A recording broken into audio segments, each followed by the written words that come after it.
So hello friends, I have got the material of physical chemistry in BSc third year. जैसे कि आपको दिख रहा होगा कि आज आप पढ़ने वाले हैं श्रोडिंगर वेव इक्वेशन।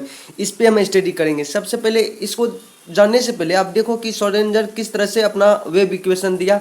जैसे मैं इससे पहले वाले वीडियो में जो लेक्चर में जो बताया था उसी के आधार पे ये आगे चल के दूसरा साइंटिस्ट आके सिद्धांत दिए हैं। चलिए हम देखते हैं। सबसे पहले इसका इंट्रोडक्शन देख लेते हैं। यहाँ पे देखो इसका इंट्रोडक्शन में क्या करा, a new model of the atom was proposed around 1920 based on the de Broglie hypothesis and Heisenberg's uncertainty principle, which is called the quantum mechanical model. In this, instead of considering the electron to be moving in one orbit, the probability of finding it in a particular place was emphasised. अब आप कहोगे क्या हुआ, इसका मतलब मैं समझा देता हूँ। देखिए सबसे पहले कि मैं आपको भी इंग्लिश में बता रहा हूँ।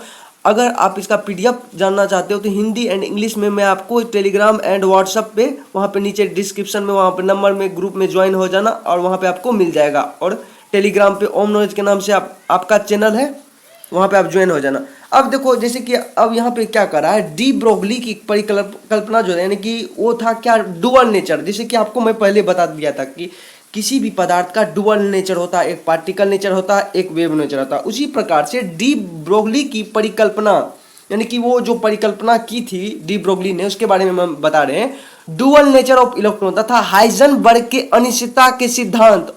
सबसे पहले देखो यहाँ पे, जैसे कि डी ब्रोगली का डुअल नेचर हो गया। हाइजेनबर्ग कौन सा सिद्धांत दिया था? हाइजेनबर्ग दिया था अनिश्चितता का सिद्धांत दिया था। यानी कि ये दोनों प्रिंसिपल के आधार पर एटम का एक नया मॉडल आया। जो आपका परमाणु है उसका एक नया मॉडल आया। सन कब आया? सन 1920 ईस्वी में। यहाँ पे देखो, यहाँ पे बताया गया है 1920 में आया, सन 1920 ईस्वी में आया। अब देखो यहाँ से सब जब ये प्रस्तावित हो गया, अब जिसे क्वांटम मैकेनिकल मॉडल कहते हैं, जिसे हम क्या कहते हैं, क्वांटम मैकेनिकल मॉडल कहते हैं। इसमें इलेक्ट्रॉन को एक ऑर्बिट में घूमता हुआ न मानकर किसी विशेष स्थान में इसके पाए जाने की प्रायिकता, यानी कि प्रोबेबिलिटी पर बल दिया गया है।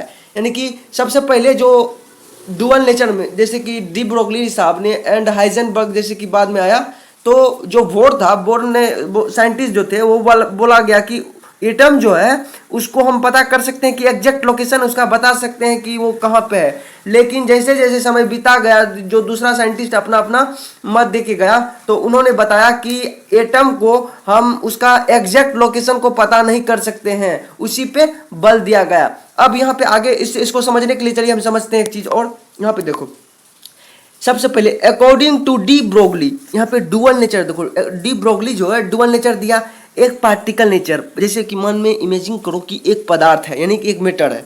मैटर जैसे कि ये हम ले लेते हैं, कोई मैटर है, ये मैटर है। अब देखो, जब इसको हम एक मैटर को जो पार्टिकल में समझ लो कि एटम, मॉलिक्यूल, इलेक्ट्रॉन हो गया, ये सब क्या हो गया, पार्टिकल हो गया।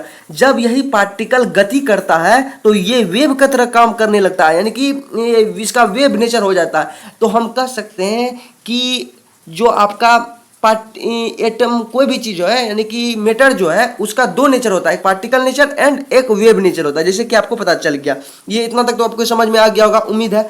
अब आगे देखो, according to Bohr atomic model. अब बोर ने क्या कहा, जैसे कि ये आप देख रहे होंगे कि ये एटम है, ये क्या है, आपका एटम है। जब ये एटम है तो इसमें इलेक्ट्रॉन प्रोटॉन तो होगा, तो ये आपका इलेक्ट्रॉन हो गया, और न्यूक्लियस में ये प्रोटॉन, जैसे कि आपको पता है कि रहता है, ये आपका इलेक्ट्रॉन हो गया।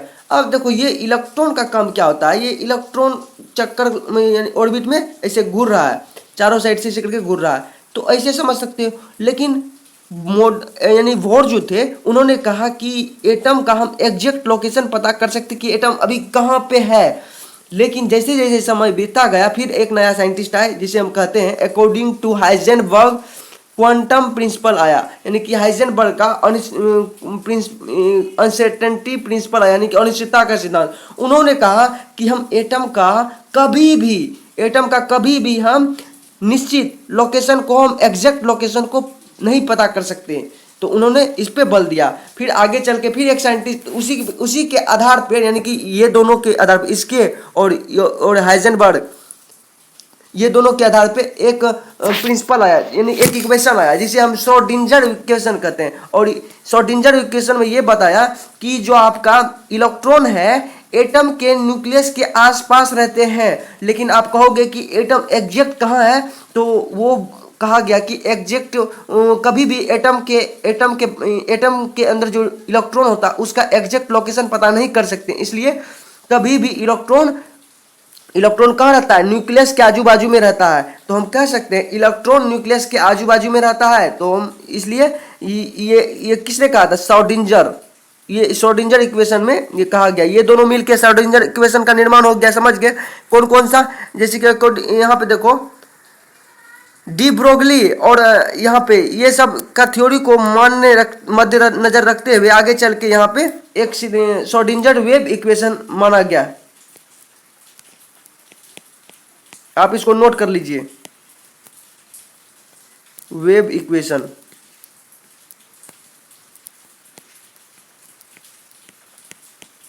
इसको आप नोट कर लो, श्रोडिंजर वेव इक्वेशन हो गया। क्लियर, इतना तक तो आपको समझ में आ गया होगा। इससे हमको ये पता चला कि इलेक्ट्रॉन, यहाँ पे फिर से एक बार सुन लो ताकि ये जो आपका न्यूक्लियस इसमें प्रोटॉन रहता और इसके आजू बाजू में इलेक्ट्रॉन रहता है, और इलेक्ट्रॉन कक्षा में न घूर के उसके आजू बाजू में रहता है। ये किसने कहा था, ये कहा था हाइजेनबर्ग ने कहा था, और उसी के आधार पर यहाँ पे श्रोडिंजर वेव इक्वेशन का निर्माण हुआ। चलिए हम आगे चल के इस पे स्टडी करेंगे, इसका डेफिनेशन देख लेते हैं। अब यहाँ पे देखो इसका डेफिनेशन क्या कर रहा है, यहाँ पे to calculate the probability of electrons at different location around the nucleus in an atom, Schrodinger presented the wave properties of an electron in the form of an equation called Schrodinger wave equation। इन्होंने कहा क्या, चलिए समझते हैं। चलिए इसको हम diagram के हिसाब से समझते हैं। इसके जैसे कि आपको पता है कि ये एटम का चित्र बनाए थे, तो इसे समझ सकते हो आप, इमेजिन करो मन में। किसी एटम में नाभिक के चारों ओर, देखिए ये नाभिक हो गया और इसके चारों ओर तो ये इलेक्ट्रॉन हो गया, ये भी इलेक्ट्रॉन हो गया आपका, ये भी इलेक्ट्रॉन हो गया। बोला किसी एटम के नाभिक के चारों ओर विभिन्न स्थानों पर इलेक्ट्रॉन की प्रोबेबिलिटी यानी प्रायिकता का परिकलन करने के लिए श्रोडिंजर ने इलेक्ट्रॉन के तरंग गुणों को समीकरण के रूप में प्रस्तुत किया। इलेक्ट्रॉन के जो है ना तरंग गुण को प्रस्तुत किया। किसने किया था, तो श्रोडिंजर ने किया था। श्रोडिंजर क्या कहा, श्रोडिंजर ने कहा कि इलेक्ट्रॉन के तरंग गुण को समीकरण में प्रस्तुत किया। इतना तो आपको पता चल गया। और उसी को हम क्या कहा, श्रोडिंजर वेव इक्वेशन। समझ गए श्रोडिंजर वेव इक्वेशन क्यों कहा, डेफिनेशन में हमें यह पता चलता है, जो हम तो जानते थे कि जो पदार्थ होता है आपका उसमें डुअल नेचर होता है, एक पार्टिकल नेचर एक वेव नेचर। जब पार्टिकल जब गति करने लगता है तो वेव की तरह कार्य करने लगता है। अब पार्टिकल में तो आप जानते हो कि इलेक्ट्रॉन हो गया, तो इलेक्ट्रॉन ही ना जब गति करता है, तो इलेक्ट्रॉन जब गति करेगा तो ये वेव की तरह काम करने लगेगा। और इस इक्वेशन में इसी के बारे में हम स्टडी करेंगे कि इलेक्ट्रॉन जब तरंग की तरह विभेद करने लगता है तो उसे हम क्या कहेंगे, उसे समीकरण में रखा गया है, समीकरण में प्रस्तुत किया है, जिसे श्रोडिंजर वेव इक्वेशन कहा हमने। अब आगे चल के चलो देखते हैं।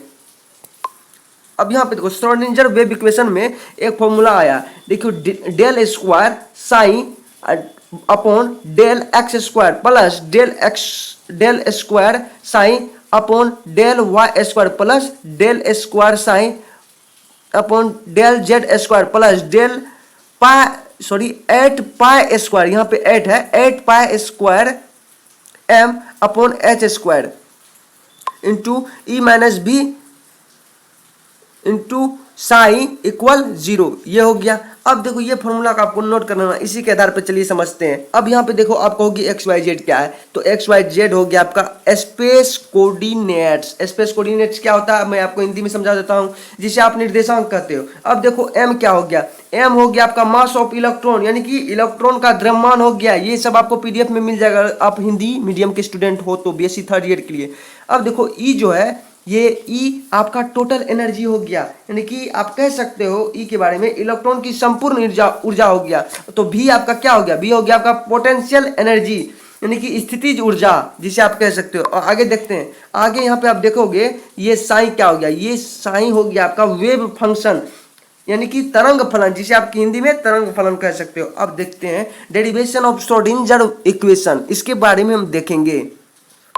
अब यहाँ पे देखो एनर्जी यानी ऊर्जा, ये हो गया आपका काइनेटिक एनर्जी, ये हो गया आपका पोटेंशियल एनर्जी यानी कि गतिज ऊर्जा, और ये हो गया आपका स्थितिज ऊर्जा। अब देखो यहाँ पे आगे चल के देखोगे यहाँ पे आप इसको 1/2 mv² प्लस भी।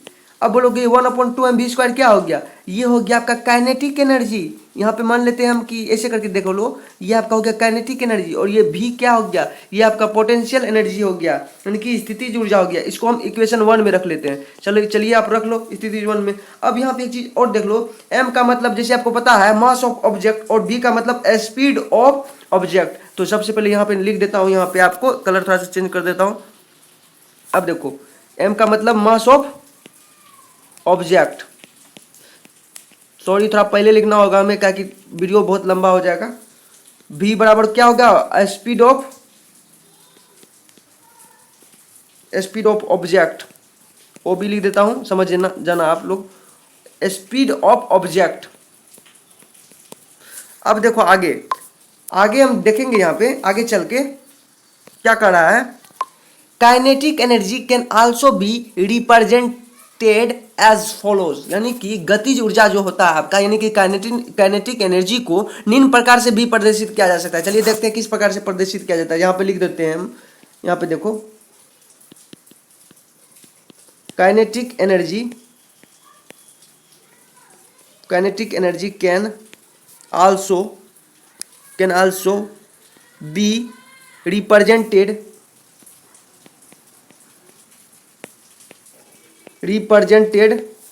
As follows. हो गया। अब देखो यहाँ पे लिखते हैं, चलिए देख लेते हैं, जैसे कि आपको यहाँ पे लिख देता हूँ, चलिए लिखते हैं, जैसे कि काइनेटिक एनर्जी बोल रहा है तो 1/2 mv² इक्वल 1 इसको देखिए, इसको हम इस प्रकार से भी लिख सकते हैं 1/2 m इंटू mv²/m। अब देखो ये m और ये m को हम काट सकते हैं ऐसे करके। चलो आप काट दो, ये m और ये m कट गया, तो ये आपका हो गया 1/2 mv²/m। देखिए mv² हो गया। इसको ऐसे मतलब इमेजिन कर सकते हो, काट सकते हो आप। यहाँ पे m का तो आप जानते हो कि मास ऑफ ऑब्जेक्ट, यानी कि ऑब्जेक्ट हो गया, कि ऑब्जेक्ट का मास के बारे में बात कर रहे हैं। चलिए अब आगे देख लेते हैं। आगे यहाँ पे जैसे कि m आ गया, समझ गया आपको, यहाँ पे थोड़ा प्रॉब्लम हो रही होगी समझने में। जैसे कि मन में सोचो कि ये m और ये m कट गया, तो ये आपका मास ऑफ ऑब्जेक्ट हो गया, दूसरा मास ऑफ ऑब्जेक्ट का। अब आगे देखेंगे हम, आगे चल के यहाँ पे हो जाएगा आपका 1/2 mv² एंड mv² 2m हो गया। अब देखो 2m क्यों हो गया, ये दोनों से ऐसे करके गुना हो गया, इससे 2 गुना m हो गया, 2m हो गया, तो ये हो गया आपका इक्वेशन 2 हो गया। क्लियर। अब आगे देख लेते हैं हम। अब आगे देखो यहाँ पे, आगे आप यहाँ पे लिखोगे फिर से काइनेटिक एनर्जी, जैसे आपको पता 1/2 बच गया था आपका 1/2, और यहाँ पे क्या था आपका mv²। अब देखो यहाँ पे आगे चल के आप देखते हैं, और जो यहाँ पे है ये जो mv² है इक्वल टू, यहाँ पे आगे चल के देखेंगे आप, यहाँ पे मैंने क्या लिखा था, यहाँ पे mv² था, ये आपका v था। अब mv² के जगह हम देखो क्या लिख देते हैं, यहाँ पे आप h/λ भी लिख दोगे। चलो लिख दो आप h/λ, तो यहाँ पे आप लिख दो h/λ/2m। अब इसको आप स्क्वायर कर दो, क्या कर दो, स्क्वायर कर दो, चलो कर दो। क्लियर। अब यहाँ आगे चल के फिर आगे जाएंगे थोड़ा सा आगे, तो 1/2 mv², तो यहाँ हो गया आपका फिर से h², तो यहाँ नीचे जो है 2² है, तो यहाँ आपको नीचे हो जाएगा, आपको थोड़ा सा नीचे ऊपर नीचे करने से, तो यहाँ हो जाएगा आपका 2λ²m। अब आपको थोड़ा सा यहाँ प्रॉब्लम हो रही होगी कि समझने के लिए, कि थोड़ा सा आपको प्रैक्टिस करना होगा, आप समझ जाओगे, नहीं तो मैं समझा देता हूँ, थोड़ा सा आप समझना हो तो आप ऐसे समझ सकते हो। जैसे h² है, तो सबसे पहले देखो यहाँ पे h² है इसके ऊपर, तो सबके स्क्वायर ऊपर स्क्वायर हो गया, तो यहाँ पे h² तो यहाँ पे है ही। अब आगे चल के यहाँ पे लेमडा जो है, लेमडा नीचे आ गया, कि नीचे आ गया, इससे मल्टीप्लाई ऐसे समझ सकते हो। नीचे आने के बाद यहाँ 2λ² m हो गया, तो ये जो 2m था पहले इधर चले गया, सबसे पहले यहाँ पे 2 हो गया। तो क्लियर, इतना दूर तक समझ गए। तो ये इक्वेशन थर्ड हो गया आपका। थोड़ा सा और आगे चलते हैं, आगे चलोगे तो यहाँ आपका हो गया जैसे कि अब समीकरण 3 का मान 1 में रखने पर, यानी कि substituting the value of equation third in 1। चलिए अब आगे देख लेते हैं। आगे यहाँ देखो ई, फिर ई बराबर तो जानते हैं कि टोटल एनर्जी हो गया। तो सबसे पहले इसको आप प्लस कर दो, एच स्क्वायर था, उसके बाद क्या था आपका 2 लेमडा स्क्वायर और m था, यही था, और प्लस भी इक्वल कितना था, ई बराबर था आपका टोटल एनर्जी। जैसे कि मैंने आपको शुरू में यहाँ पे बताया था, ई बराबर कितना हो गया था आपका, यहाँ पे देखो ई फॉर टोटल एनर्जी। तो टोटल एनर्जी मतलब कि प्लस करोगे तो प्लस आप कर दो, तो यहाँ पे भी कर दिया प्लस। तो ये हो गया आपका इक्वेशन 4 हो गया। और यहाँ पे लेमडा इधर चले जाएगा, जब इसको हम इस पार्ट लाएंगे तो ये हो जाएगा यहाँ पे आगे चल के एच स्क्वायर तो ऊपर में रहेगा ही। तो यहाँ हो गया आपका 2m and E minus B. Clear. अब देखो यहाँ पे देखो ई जो है यानी कि भी जो है आपका इधर इस साइड चले आएगा, जब इधर भी आएगा तो यानी कि एनर्जी में घट जाएगा, तो ई माइनस बी आप लिख सकते हो। तो ये हो गया इक्वेशन 5। चलो ये इक्वेशन 5 हो गया। अब आगे देख लेते हैं, आगे क्या कर रहा है, for an electron moving in a wave motion the equation of वो wave motion in the X direction can be written as follows. यानी कि कोई भी इलेक्ट्रॉन जो तरंग गति में घूमता है, इसके लिए एक्स दिशा में तरंग गति समीकरण को निम्न प्रकार से लिखा जा सकता है। चलिए देखते हैं कैसे, समझ गए आप इतना ठो। अब आगे यहाँ पे देखो, यहाँ पे हो गया आपका del square psi and del x square 4 pi square sign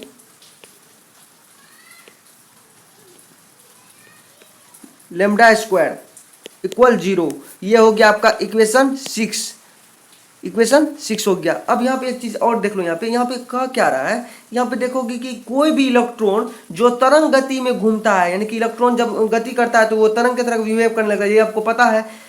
इसके लिए एक्स दिशा में तरंग गति समीकरण को निम्न प्रकार से लिखा गया, और वो एक्स दिशा में अगर करेगा तो उसे हम इस प्रकार से लिखेंगे जिसे हम इक्वेशन 6 में रखें। अब आगे देख लो आप क्या बोल रहा है यहाँ पे कि समीकरण 5 से लेमडा का वैल्यू समीकरण 6 में रखे, तो अब तब क्या होगा। तो यहाँ पे वही कह रहा है कि substituting the value of the lambda square from equation 5 into equation 6। चलिए अब देखते हैं। अब देखो यहाँ पे फिर आगे चल के आप देखोगे यहाँ पे क्या कर रहा है कि समीकरण 5 से लेमडा का वैल्यू समीकरण 6 में रखे, यानी कि substituting the value of the lambda square from equation 5 into equation 6।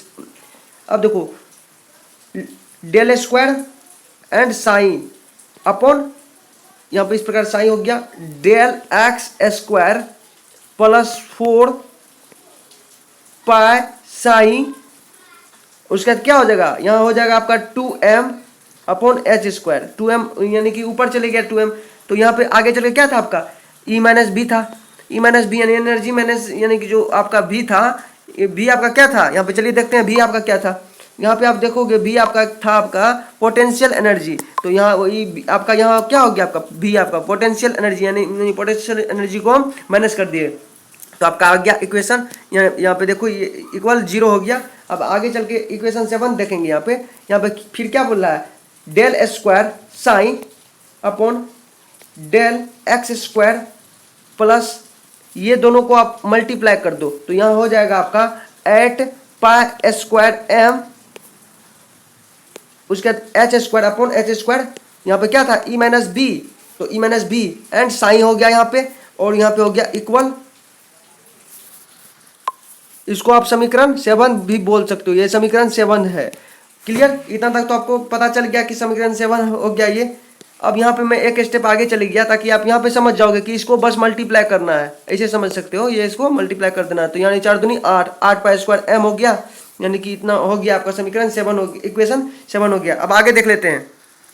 चलिए ये हो गया, समझ गए। अब यहाँ क्या करा, for all 3 axis x y z. अब आगे चल के इसको हम तीनों अक्षों के लिए देखेंगे। अब यहाँ पे देखो, चलिए तीनों अक्षों के लिए देख लेते हैं, थोड़ा सा आप प्रयोग करो एक तरह से। अब देखो for all 3 axis x y z, यानी तीनों अक्षों के लिए अगर देखा जाए तो ये हो जाएगा आपका यहाँ पे del square psi upon del x square, clear, del square psi upon del y, यहाँ पे देखो डेल वाई स्क्वायर हो गया, plus del square psi upon del Z square. अब यहाँ पे देखो eight pi square m h square. अब इसको ई माइनस बी साइन अब बराबर 0, ये आपका निकल गया। इसको यानी तीनों अक्षों के लिए हो गया ये, यानी कि एक्स वाई जेड तीनों के लिए हो गया आपका। यहाँ पे ये एक साइन है, यहाँ पे मैं थोड़ा सा बता देता हूँ आगे। अब यहाँ पे देखो ये हो गया, इसी को हमने कहा ये आपका हो गया श्रोडिंगर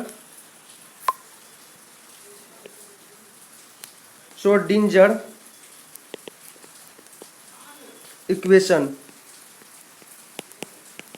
इसको आप अच्छे से नोट करो, एक दो बार प्रैक्टिस करोगे तो आपको आ जाएगा। ये मस्ट बीबीआई क्वेश्चन है, यानी कि बीएससी थर्ड ईयर के लिए। और मैं इस चैनल पे आपको बहुत जल्द इसी से रिलेटेड कुछ और डीपली में लाऊंगा, जिसे आप आईआईटी जेम के तैयारी आपका यहाँ पे हो जाएगा, यानी कि 70%। थोड़ा सा आपको मेहनत एफर्ट लगाना होगा। अब देखिए सेकेंड ईयर थर्ड ईयर के लिए, और ये जो है आपका 11th 12th and Schrodinger equation जो है आपका 11th 12th एंड पार्ट 1 में भी पूछा जाता है, और थर्ड ईयर के लिए भी मस्ट बीबीआई क्वेश्चन है। आपको सेकंड ईयर और थर्ड ईयर के लिए ज़्यादा प्रिपेयर करना अगर आईआईटी जेम के स्टूडेंट हो अगर आप तो। चलिए आज का वीडियो अगर आपको समझ में आया हो तो लाइक करें, सब्सक्राइब करें, ताकि अगले वीडियो का नोटिफिकेशन आपके मोबाइल में सबसे पहले आए, ताकि आप अच्छे से स्टडी कर सको। बस आपको अपना 1 घंटा, यानी कि 1 घंटा भी नहीं, आपको आधा घंटा देना है बस। अब बस पीडीएफ को आप नोट कर लेना प्रॉपर तरीके से, 1 दिन में आपको कर लेना है, आपको अच्छे से आ जाएगा। टफ नहीं है कुछ भी।